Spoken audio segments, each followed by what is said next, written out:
আমি কোনোভাবে পেয়েছি আনরেস্ট্রিক্টেড অ্যাক্সেস ইজিপ্টের সমস্ত পিরামিডগুলো এক্সপ্লোর করার।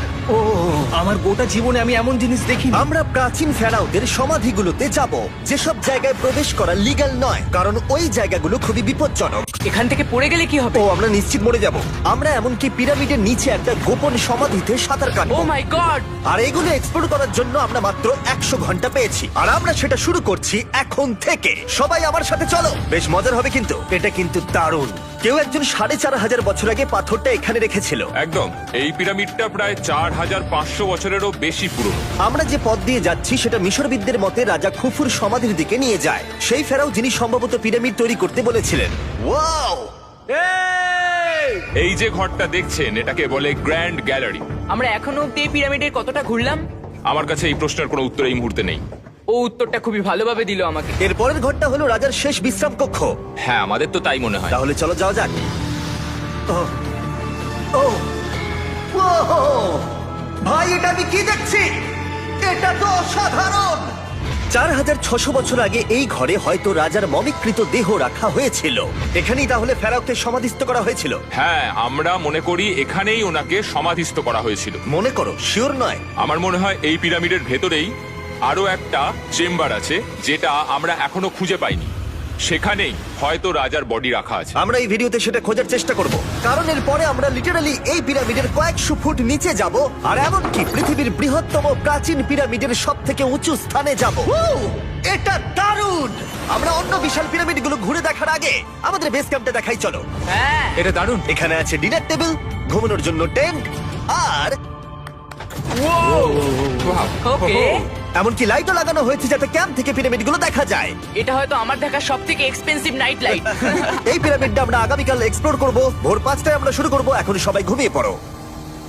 এই পিরামিডগুলো প্রাচীনকালে তৈরি হলেও প্রযুক্তির দিক থেকে এতটাই উন্নত ছিল যে কেউ কেউ এগুলোকে প্রাক মিশরীয় সভ্যতার দান বলে মনে করে, আবার কেউ কেউ এগুলোর পিছনে এলিয়েনের অদ্ভুত তত্ত্ব বলে। কিন্তু মিশরবিদরা নিশ্চিত যে এগুলো প্রথম মিশরীয়রা তাদের রাজাদের সমাধি হিসেবে তৈরি করেছিল। আর এই ভিডিওর শেষে আমরা খুঁজে বার করব কোন তত্ত্বটা হলো সঠিক। ঠিক আছে, তাহলে তোমরা রেডি আমাদের লিস্টের পরের পিরামিডটা এক্সপ্লোর করার জন্য? খাফরার পিরামিড। এই দৈত্যাকৃতি সৌধের বিশেষত্ব কি? আচ্ছা, ভালো করে দেখলে বুঝতে পারবে এই পিরামিডের কেসিংটা কিন্তু রয়ে গেছে, যেটা সবকটা পিরামিডেই কোনো এক সময় ছিল। তাহলে কি এগুলো এলিয়েন তৈরি করেছিল?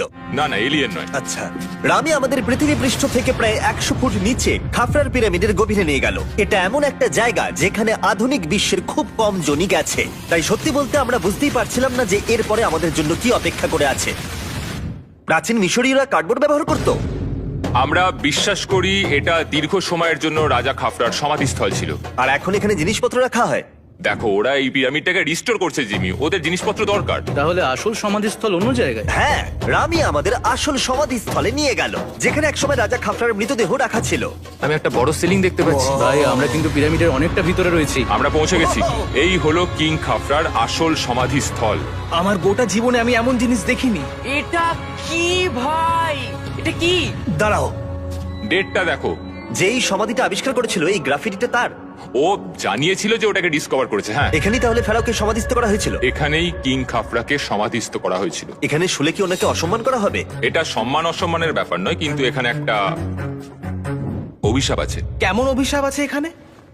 তুমি জানতে চাও? না। ঠিক আছে, চলো এখান থেকে বেরিয়ে যাই আমরা অভিশাপ লেগে যাওয়ার আগে। ও মাই গড, এই পিরামিডটা সত্যি অসাধারণ ছিল। এই পিরামিডটা আমাদের অনেক প্রশ্নেরই উত্তর দেয়নি, কিন্তু হয়তো পরের পিরামিডগুলো আমাদের এই সমস্যার সমাধান করে দেবে, আর আমরা আমাদের প্রশ্নের উত্তর পেয়ে যাব। এই টুমটা হলো গড ওসাইরিসের, যেখানে খুব কম মানুষই Oh my God! এখন অব্দি আসতে পেরেছে। তাহলে আমরা এখানে কি করছি? আমরা ভাবতেও পারিনি পাতালের দেবতার সমাধি মাটির নিচে এতটা গভীরে অবস্থিত। ও ভাই না, এটা তো অনেক নিচে অব্দি গেছে। আগে তুমি যাও curl. O my god, oh my god. আরে ও একটু আওয়াজ না করে নিচে নামছে কি করে?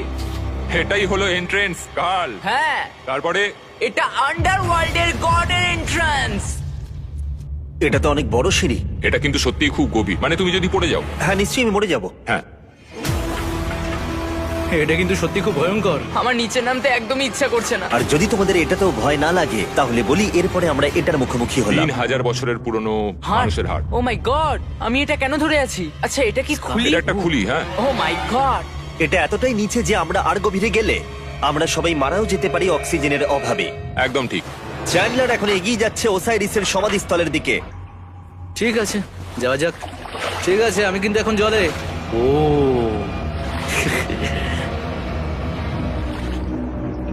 তুমি বুঝতে পারছো এখানে অক্সিজেন তেমন নেই। আরে এটা কি? এখানে তো পাথর রয়েছে, এগুলো পাথরই তো। একদম এই ঘরটার ঠিক মাঝখানে গড ওসাইরিসের রত্নখচিত শবধার রাখা আছে। ঠিক এখানেই তাহলে পাতালে প্রবেশ করার দরজা রয়েছে। হ্যাঁ, তো নিচে যাওয়ার চেষ্টা করো। মানে পাতালে হ্যাঁ। শান্ত শান্ত শান্ত শান্ত। পারবে তুমি? ও মাই গড। এই সমাধিটাকে পাতালের প্রবেশদ্বার বলে মনে করা হয়, আর এর আগে কোনো মানুষই এখানে আসেনি। ও এটা মাই কতটা গড, গভীর? আমি এখানে কেন এসেছি? আমি কেন ইউটিউবার হলাম? মানে সবাই মিলে ডান দিকের ওই কোণের দিকটা একবার দেখো। ওখানে একটা রাস্তা আছে, সেটা কোথায় যাচ্ছে কেউ জানে না। গার্ল, ওখানে গিয়ে দেখো। আমি কি ওখানে যেতে পারি? জিমি, ওকে যেতে দিও না। আমার খুব ভয় লাগছে ভাই। গার্ড, এটা ভালো বুদ্ধি নয়। এটা প্রাচীন মিশরীয়দের একটা টানেল, যার মধ্যে আজ অব্দি কেউ যায়নি। তোমার মতো পাগল আর কেউ নেই। একটু কি বলবে আমাদের ভেতরে কি দেখতে পাচ্ছো? আমি সামনে অনেকটা রাস্তা দেখতে পাচ্ছি, আর এটা আস্তে আস্তে সরু হচ্ছে। ভাই আমি সত্যি মানে এখানে রীতিমতো আটকে গেছি। Oh my god, oh my girl, god. তুমি ইতিহাসের পাতা নাম লেখালে। আমি আর একটু মনে হচ্ছে এগোতে পারবো ভাই।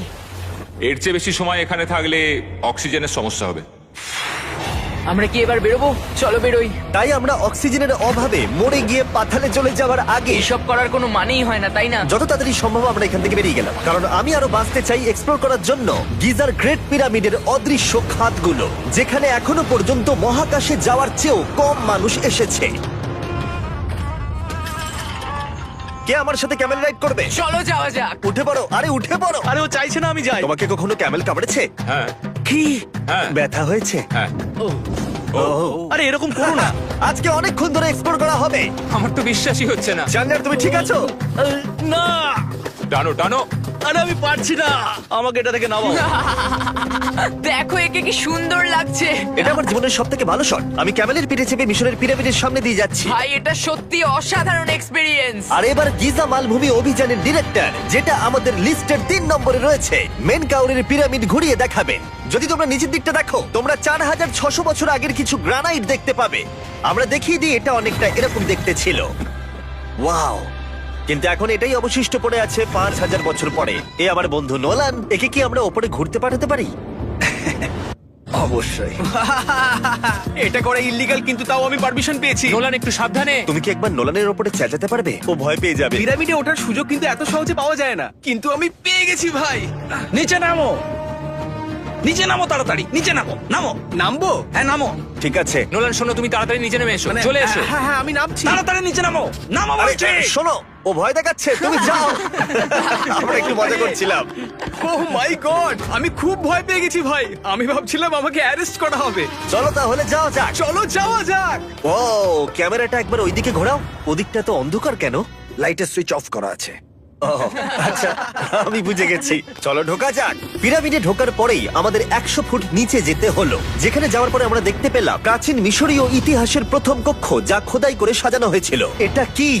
এটা নকল দরজার অলঙ্করণ। প্রথম রাজবংশের পিরামিডের ভেতরে আমাদের আর কোনো অলঙ্করণ ছিল না, একমাত্র এটা ছাড়া। তাহলে এটা 4-5 হাজার বছর আগে করা হয়েছিল। 4600 বছর আগে। পিরামিডের আরো গভীরে অভিযান করার পরে এই সুড়ঙ্গটা আমাদের মেন কাউরের কাছে নিয়ে গেল। এটা অ্যান্টি চেম্বার। ও অনেক ইতিহাস লুকিয়ে আছে এখানে। ওখানে কি আছে? আমি যতটুকু জানি কিছু নেই। তুমি ওখানে গেছো?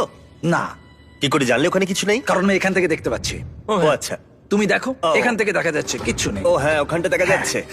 সন্দেহ করা কিন্তু ভালো। দুর্গম পথের জন্য পরিচিত মেন কাউরের পিরামিডের ভেতরে একটা প্যাসেজ আমাদের আরো গভীরে নিয়ে গেল, যেটা ছিল সমাধিস্থল। এটা রাজার সমাধিস্থল, আর এটার ওজন কমানোর জন্য এটাকে গোল করা হয়েছে। কিন্তু ওরা 5000 বছর আগে এটা জানলো কি করে? যদি তুমি পিরামিড বানাতে পারো, তাহলে তুমি সবকিছু বানাতে পারবে। সবকিছু করতে পারবে। সবকিছু করতে পারবে। এখান থেকে বেরিয়ে এসে আমি ভাবছিলাম, এর পাশে আরো 3টে ছোট পিরামিড কেন তৈরি করা হয়েছিল? এই ছোট পিরামিডগুলো কেন করা হয়েছিল? মেনকাওর এই ছোট পিরামিডগুলো বানিয়েছিলেন তার 3জন স্ত্রীর জন্য। তার মানে মেন কাউরের 3 জন স্ত্রী ছিল, আর এগুলো তাদের সমাধি। হ্যাঁ, নোলান তাই। এদিকে এসো। নোলান, ও ভাই। যদি ওনার 3 জন পার্টনার থাকতে পারে, তোমার অন্তত একজন থাকা উচিত। হ্যাঁ, সে ব্যাপারে কাজ চলছে। আমি একটা মামি আবিষ্কার করেছি, ওর কোনো টাকা লাগবে না। সে সবসময় তোমার কথা শুনবে, কখনো বেশি কথা বলবে না। এটা তোমার জন্য ভালো চয়েস। আপনি আমাকে মামি অফার করছেন? হ্যাঁ, দেখো, ভালোবাসার মানুষকে পেয়ে গেলে আশরাফ এবার আমাদের ছেড়ে চলে যাবে। ও চলে যাবার আগে আমি ওর মতামত শুনতে চাইছিলাম। তার মানে এলিয়েনরা পিরামিড বানায়নি? এলিয়েন পাগল নাকি? এরকম বলো না। আমাদের এই পুরো মিশরে 124টা পিরামিডস আছে, আর প্রত্যেকবার আমি এলিয়েন্সদের ফোন করে বলবো যে আমাদের জন্য পিরামিডস বানিয়ে দাও। এটা হতেই পারে না। মিশরীয়রাই হ্যাঁ। এগুলো বানিয়েছে। তারিক, হ্যাঁ। কি? এলিয়েন নিয়ে আর কথা বলবে না। তুমি তো বলছো। মিশরের মানুষ বানিয়েছে। যদি তুমি পিরামিড বানাতে পারো তাহলে তুমি সব পারবে। চলো চলো। আর সবকিছু